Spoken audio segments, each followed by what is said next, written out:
Performing integration में role of project manager जो है वो टू फोल्ड है, जिसमें उसने इंटीग्रेशन करनी है प्रोजेक्ट की। नंबर एक, उसने project manager plays key role in working with the project sponsor. एक तो वो स्ट्रेटेजिक ऑब्जेक्टिव्स के मुताबिक काम कर रहा है और दूसरा उसने अलाइनमेंट करनी है प्रोजेक्ट ऑब्जेक्टिव्स की और रिजल्ट्स की with portfolio program in business areas. तो स्ट्रेटेजिक ऑब्जेक्टिव अपनी जगह पर और उसके अलावा जो भी उसकी एनवायरनमेंट है उसने उसके हिसाब से भी सेट होना है। In this way project manager contribute to the integration and execution of the strategy. Overall जो आपकी ऑर्गेनाइजेशनल स्ट्रेटेजी है आप उसको इंप्लीमेंट करने का बायस बन रहे होते हैं। फिर project manager also is responsible for guiding the team to work together. एक तो उसने स्ट्रेटेजिक ऑब्जेक्टिव को अचीव करना है, दूसरा उसने टीम को इस तरह से गाइड करना है कि they can work together to focus on what is really essential at the project level. Team का काम तो प्रोजेक्ट लेवल के ऊपर है, तो प्रोजेक्ट लेवल के ऊपर उनसे मोस्ट इफेक्टिव और एफिशिएंट काम लेना। This is achieved through integration of process, knowledge and people. अब यहां पे इंटीग्रेशन का अमल आता है और यहां हम ये बात कहना चाह रहे हैं कि इंटीग्रेशन एक ऐसा काम है कि जो प्रोजेक्ट मैनेजर ही कर सकता है।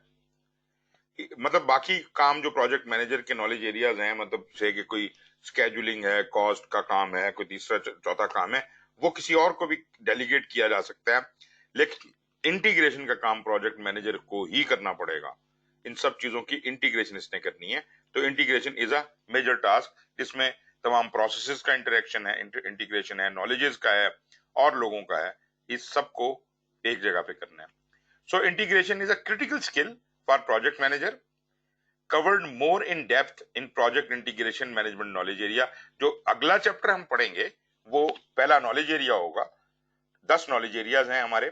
पहला नॉलेज एरिया होगा इंटीग्रेशन का, और इंटीग्रेशन का नॉलेज एरिया जो है वो खास तौर पे फोकस्ड है प्रोजेक्ट मैनेजमेंट के कामों पे। प्रोजेक्ट मैनेजर इस काम को सारे को करता है। नेचुरली अगली क्लास के अंदर मैं इसको थोड़ा एक्सप्लेन करूंगा कि ये नॉलेज एरियाज और प्रोसेस ग्रुप्स जो हैं, इनके अंदर जो प्रोसेसेस हैं कैसे आपस में इंटरेक्ट करती हैं। जब आपको वो चीज समझ आ गई तो आप ये देखेंगे कि आगे का काम बड़ा ही आसान हो जाएगा। तो इसमें हम ये 3 हेडिंग्स मजीद डिस्कस कर रहे हैं, प्रोसेस की, कॉग्निटिव की और कॉन्टेक्स्ट की। और फिर उसके बाद हम कॉम्प्लेक्सिटी को, ये 4 हेडिंग्स इसमें टोटल हम कवर करेंगे। पहला है जी प्रोसेस लेवल के ऊपर, project management may be seen as a set of processes and activities that are undertaken to achieve the project objective। Project के मकासद को अचीव करने के लिए हमें कुछ काम करने होते हैं, कुछ प्रोसेसेस हैं। प्रोसेसेस क्या हैं? वैसे जनरली अगर मैं कहूं कि जी कोई एक प्रोसेस को आप डिफाइन करेंगे प्रोसेस होता क्या है, तो आपका क्या जवाब होगा? What is a process? Anyone who wants to answer? आज हमने इंटरेक्शन बहुत कम किया है।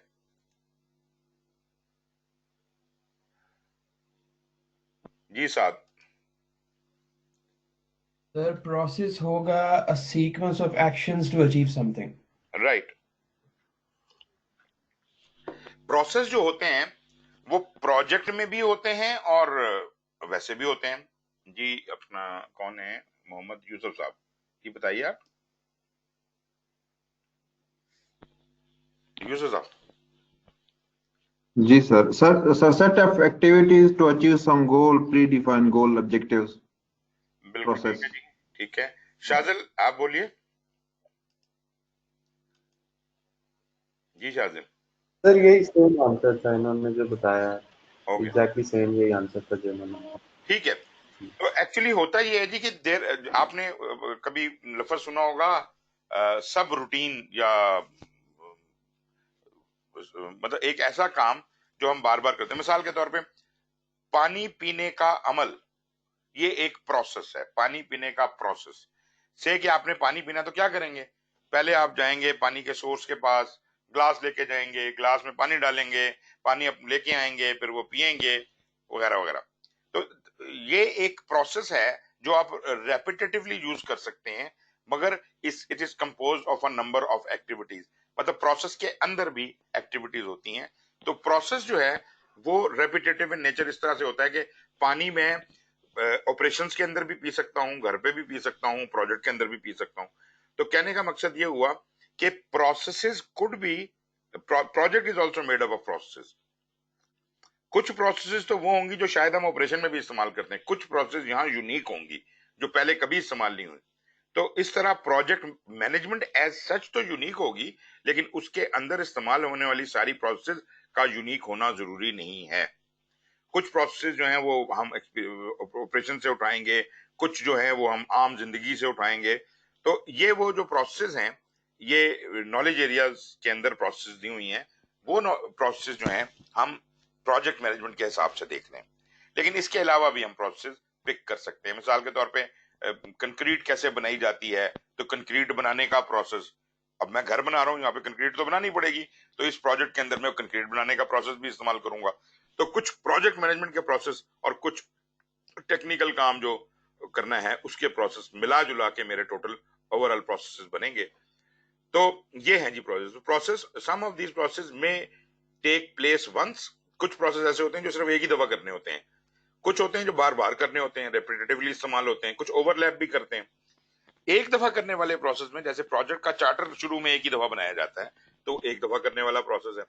स्टेक होल्डर को आइडेंटिफाई हम करते हैं इनिशिएशन के अंदर, लेकिन this is a continuous process, ये होता ही रहता है continuously till end of the project. ठीक है जी। फिर फॉर एग्जांपल आप कहते हैं जी कि प्रोजेक्ट हर फेज के एंड पे कोई डिलीवरेबल निकलेगा, तो फेज एक से ज्यादा होते हैं तो बार बार डिलीवरेबल निकलता है, तो इसका मतलब माइलस्टोन्स का अचीव होना बार बार होता रहता है। देखिए तीन तरह की चीजें होगी, एक वो जो एक ही दफा होती हैं, एक वो जो वक्फे वक्फे से होती हैं, और एक वो जो मुसलसल होती हैं। और कुछ इसमें से चीजें ओवरलैप भी करेंगी, मल्टीपल एक्रेंसेस भी उनकी होंगी। Is a change in requirements, ये बार बार होता है, ओवरलैप भी करता है। इम्पैक्ट इसका जो है वो स्केड्यूल पे, कॉस्ट पे और बजट पे जाता है, सॉरी स्कोप पे, स्केड्यूल पे और बजट पे जाता है। और इसको ऐसे ऐसी कोई भी चीज हो जो स्कोप को, टाइम या कॉस्ट को असरअंदाज हो रही हो, तो उस असर को थ्रू चेंज रिक्वेस्ट ही लाया जा सकता है। ठीक है जी। ये मैं पहले भी बात कर चुका हूं कि कोई तब्दीली अगर स्कोप में या टाइम में या कॉस्ट में हो, क्योंकि ये तीन ही बेसलाइन है हमारी, और इन तीन बेसलाइन में से किसी एक चीज को भी चेंज करना होगा तो हमें चेंज रिक्वेस्ट चाहिए होगी। आप भी कहेंगे कि फिर बाकी नॉलेज एरियाज दरअसल अगर उनमें कोई तब्दीली होती है तो उनका असर ऑटोमेटिकली इन्हीं तीन चीजों के ऊपर आता है, स्कोप पे, टाइम पे और कॉस्ट पे। मिसाल के तौर पे आपने एक ह्यूमन रिसोर्स प्लान किया था कि ये हमें मिल जाएगा, लेकिन वो हमें नहीं मिला। जब नहीं मिला, और अगर वो ना मिला आखिर वक्त तक, तो हम वो वक्त पे काम पूरा नहीं कर सकेंगे, या हमें बाहर से कोई बहुत महंगा सोर्स लेना पड़ेगा, तो बजट में एक्स्ट्रा पैसे डालने पड़ेंगे, या हमें शायद स्कोप चेंज करना पड़े। मतलब इसके अलावा हर नॉलेज एरिया में अगर कहीं पे कोई चेंज होती है तो वो इसी वजह से होती है कि उसका असर स्कोप, टाइम या कॉस्ट पे पड़ रहा होता है। तो change request is basically based on these three things. Several project management processes such as control scope process and perform integrated change control process may involve a change request। तो मतलब ये वो चीजें हैं जहां पे हम वो चेंज रिक्वेस्ट इनिशिएट करते हैं। वो मैं बताऊंगा आपको कि कहां कहां चेंज रिक्वेस्ट इनिशिएट करते हैं। लेकिन ये एक प्रोसेस का नाम है परफॉर्म इंटीग्रेटेड चेंज कंट्रोल। ये वो वाहिद जगह है जहां सारी चेंज रिक्वेस्टें, जहां कहीं से भी कोई चेंज रिक्वेस्ट आ रही है, कोई भी कर सकता है, तो वो इस जगह आके रिसीव होती है, और यहां ही उसकी प्रोसेसिंग होती है। उसके ऊपर जो अहकाम जारी करने होते हैं कि वेदर ये चेंज रिक्वेस्ट अप्रूव हुई है या नहीं हुई है, तो वो यहीं से होते हैं। तो perform integrated change control process is very important from that regard, that all the change requests are received here and they are processed here. Although there is no stated definition on how to integrate the project processes, it is clear that a project has a small chance of meeting its objective when the project manager fails to integrate the project process where they interact. Project में सारे processes जो हैं मुख्तलिफ knowledge areas के, उनको एक खास तरीके से जोड़ना है। अगर वो जोड़े ना गए, मिसाल के तौर पे आपने कहा जी स्केड्यूल पहले आपने बना लिया और उसमें आपने लिख दिया जी ये काम इस तारीख से इस तारीख तक होगा, बाद में आप बैठ के रिस्क आइडेंटिफाई कर रहे हैं और उस एक रिस्क को काउंटर करने के लिए आपने एक रास्ता निकाला। आपने कहा जी फॉर एग्जांपल इस कमरे में जो हम बना रहे हैं इसमें आग लगने का चांस है, तो इसके लिए हमने हल ये निकाला है कि फायर एक्सटिंग्विशर वहां लगा दिए जाएं। लेकिन fire extinguisher was not in the plan, it is in the risk but it is not in the plan, it is not in the schedule, it is not in the costing, it is not in the scope. तो मतलब ये हुआ कि ये कौन integrate करेगा, ये भी इंटीग्रेट करना पड़ेगा। क्वालिटी है, आप कह दीजिए क्वालिटी हमारी इस लेवल की होगी, उस क्वालिटी कॉस्ट, क्वालिटी का तो पैसा लगता है, क्वालिटी की तो प्रोसेसेस होती हैं जिनको काम स्केड्यूल में शामिल होना चाहिए था, तो अगेन इनको भी एंटरटेन करना पड़ेगा। तो मतलब सारे प्रोसेस का आपस में प्रॉपर इंटीग्रेशन होने से ही प्रोजेक्ट से ही पाया तकमील तक पहुंच सकता है। फिर है जी कॉग्निटिव लेवल के ऊपर, there are many different ways to manage a project and the method selected typically depends on the specific characteristics of the project, including size, how complicated the project or organization may be, and the culture of the performing organization। ये तमाम चीजें जो हैं आपके ऊपर असरअंदाज होती हैं। जौन सा भी आप मेथड सिलेक्ट करेंगे उस हिसाब से आपको प्रॉब्लम्स आएंगे। It is clear that the personal skills and abilities of the project manager are closely related. तो प्रोजेक्ट मैनेजर की अकल समझ बूझ जो है वो बहुत मैटर करती है। उसकी कॉग्निटिव लेवल पे उसने जो चीजें जिस डायरेक्शन में लगा दी उस हिसाब से काम इंटीग्रेशन होनी है, तो उसके कॉग्निटिव स्किल भी अच्छे होने चाहिए। Project manager should strive to become proficient in all of the project management knowledge areas. Several sorry ये तो मेरे ख्याल पुरानी वाली आ गई। In concern with proficiency in these knowledge areas, the project manager applies his experience, insight, leadership and technical and business management skills to the project। मतलब वो इन नॉलेज एरियाज के ऊपर ऑन टॉप ऑफ दैट वो अपना तजर्बा और अपनी अकलमंदी, दानिशमंदी, leadership, technical और बिजनेस समझबूझ ये सब कुछ इस्तेमाल करता है। Finally it is through the project manager's ability to integrate the process in these knowledge areas that makes it possible to achieve the desired project results। फिर आप आ जाइए कॉन्टेक्स्ट के ऊपर। There have been many changes in the context in which business and project takes place today compare to few decades ago. बल्कि अभी हम बात कर रहे थे, आजकल दौर आ गया है एजाइल का, तो हर चीज एजाइल में सोची जा रही है, हर कोई सर्वेंट लीडरशिप की बात कर रहा है। ऑल्दो ये जो आइडियाज हैं ये कई लोगों के लिए एब्जॉर्ब करना अभी मुश्किल है, लेकिन फिर भी जो टेक्नोलॉजी है वो बहुत तेजी से तरक्की कर रही है और we have to somehow change ourselves। So new technology is taking over, social networks, multicultural environment, आप देख लीजिए सब कुछ तो अब आपका चेंज हो गया। पहले आप ईमेल करते थे, उसको बड़ा मॉडर्न समझते थे कि मैंने ईमेल कर दी है, अब आप एसएमएस के ऊपर बात कर रहे हैं या व्हाट्सएप के ऊपर चल रहा है, और कोई पता नहीं है कि व्हाट्सएप आज से 2-3 साल बाद एग्जिस्ट करता भी होगा या कोई और ही चीज आ चुकी होगी। तो things are changing very fast और हर तरह की प्रोजेक्ट मैनेजमेंट जो है उसने वही पेस कायम रखना है। अभी मैं देख रहा था कि प्रोजेक्ट मैनेजमेंट वैसे तो हम अभी वही कि जी एमएस प्रोजेक्ट है, ये है वो है आपको पता है कि प्रोजेक्ट मैनेजमेंट के कम से कम 10 सॉफ्टवेयर मोबाइल के ऊपर अवेलेबल है नॉर्मल प्रोडक्टिविटी के लिए, कि आप अपने प्रोजेक्ट को कैसे वो कर सकते हैं। टीम जो कहते हैं ना लॉग इन कर सकती है उसके अंदर और सब अपनी अपनी इनपुट डाल सकते हैं, प्लानिंग कर सकते हैं, सब कुछ तकरीबन कर सकते हैं। Although it may not be as detailed but still it is very workable. तो ये चीजें अभी कॉमन होने वाली हैं, आगे आगे सब कुछ ही मोबाइल पे आ जाएगा। और अभी देखें ना, आपकी हार्ड डिस्कें तो खत्म हो गई, वो तो ऑलमोस्ट खत्म हो गई, सब कुछ क्लाउड पे चला गया। अभी जनाब ये भी सब कुछ खत्म हो जाएगा और उसके बाद आप बिल्कुल ही मतलब मोबाइल के ऊपर आ जाएंगे। क्लाउड पे डाटा तो चला ही गया है, उसको और ज्यादा समराइज कर दें। तो चीजें बहुत तेजी से चेंज हो रही हैं और आपको ये भी नहीं पता कि आगे आगे डेवलपमेंट क्या होने वाली है। तो जैसे कॉन्टेक्स्ट बदलता रहेगा वैसे आपकी जरूरत बदलती रहेगी।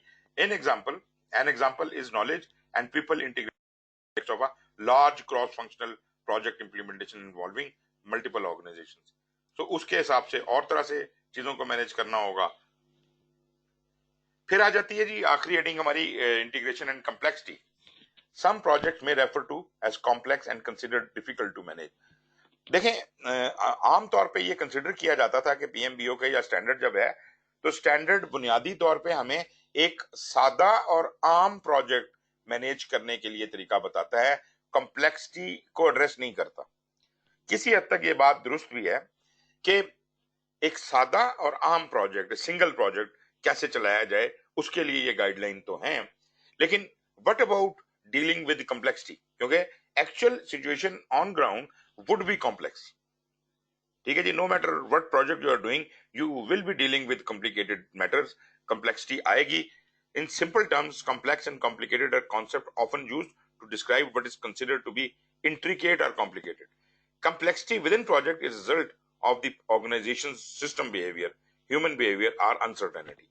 अनसर्टेनिटी की वजह से भी बहुत ज्यादा कॉम्प्लेक्सिटी आती है. आप लोगों के अपने बिहेवियर जो हैं वो तो अपनी तरफ है, सिस्टम के या ह्यूमन के, लेकिन अनसर्टेनिटी ऑफ द वो जो है वो भी आपको कॉम्प्लेक्सिटी की तरफ लेके जाती है. तो नेविगेटिंग कॉम्प्लेक्सिटी करने के लिए बाकायदा पीएमआई ने एक स्टैंडर्ड बनाया हुआ है, प्रैक्टिस गाइड बनाई हुई है नेविगेटिंग कॉम्प्लेक्सिटी, और उसमें वो बाकायदा 3 मेजर टॉपिक्स में इसको डिस्कस करता है, 3 डोमेन्स में इसको डिस्कस करता है, डायमेंशंस ऑफ कॉम्प्लेक्सिटी को. पहली सिस्टम बिहेवियर है जो interdependencies of components and systems बताती है. फिर ह्यूमन बिहेवियर है जो लोगों और ग्रुप्स के इंटरेक्शन के ऊपर बात करती है. और एम्बिग्यूटी है जो रिस्क और अनसर्टेनिटी को एड्रेस करती है. तो ये 3 टॉपिक्स के अंदर हम नेविगेटिंग कॉम्प्लेक्सिटी करते हैं. और मतलब ये कि अगर आपको समझ नहीं आता कि पीएमबीओके के मुताबिक कॉम्प्लेक्स प्रोजेक्ट कैसे डील किया जाए, तो फिर आप इस किताब को रेफर करें और उसमें फिर डिटेल में पढ़ें कि ये 3 चीजें कैसे अप्लाई होंगी. Complexity itself is a perception of an individual based on personal experience, observation and skills. एक चीज जो आपके लिए कॉम्प्लेक्स है हो सकता है मेरे लिए ना हो, तो ये भी आपका एक पर्सनल परसेप्शन है कि ये बहुत कॉम्प्लेक्स है, मैं कहूं यार ये भी कोई कॉम्प्लेक्स है तो बहुत आसान है. Rather than being complex, a project is more accurately described as containing complexity. मतलब हमें ये नहीं कहना चाहिए कि प्रोजेक्ट कॉम्प्लेक्स है, हमें कहना चाहिए प्रोजेक्ट के अंदर कॉम्प्लेक्सिटी है. Portfolios, programs, projects may contain elements of complexity. When approaching the integration of a project, the project manager should consider elements that are both inside and outside of the project. Project manager should examine use of characteristics or properties of the project. तो project manager को इन चीजों की तरफ थोड़ा ध्यान देना चाहिए. और वो characteristics क्या हैं जी, इसमें multiple parts हो सकते हैं, possessing मतलब जिस ऐसी चीज जिसमें बहुत सारे parts हों तो complexity होने का इम्कान है. जहां पर it possesses a number of connections between the parts. जो parts के connections हैं वो multiple हैं. Hundreds and thousands of connections are there between the part. Part से के 10 ही part हैं, लेकिन हर part से जुड़ा हुआ है. Complexity आ गई. Exhibiting dynamic interaction between the parts and exhibiting behaviors produced as a result of these interactions that cannot be explained as simple sum of parts. तो इनको कहते हैं emergent behavior. Examining these various items that appear to make the project complex should help the project manager identify key areas when planning, managing and controlling the project to ensure integration. खैर जी, ये सिर्फ हमने highlight करना था कि complexity क्या है, बहुत ज्यादा डिटेल डिस्कशन नहीं रिक्वायर्ड, इतनी बात काफी हो गई है. और यहां पर this chapter comes to an end. अभी जनाब ऐसा है कि अगर आपके कुछ क्वेश्चंस होंगे पहले हम वो ले लेंगे, फिर I will need about 10 minutes to initiate your paper.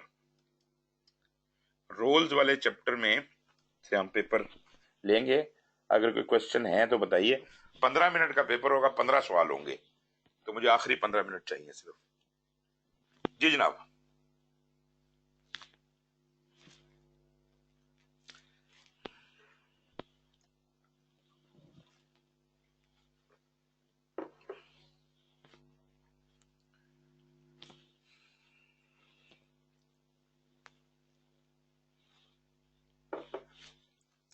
No question ji.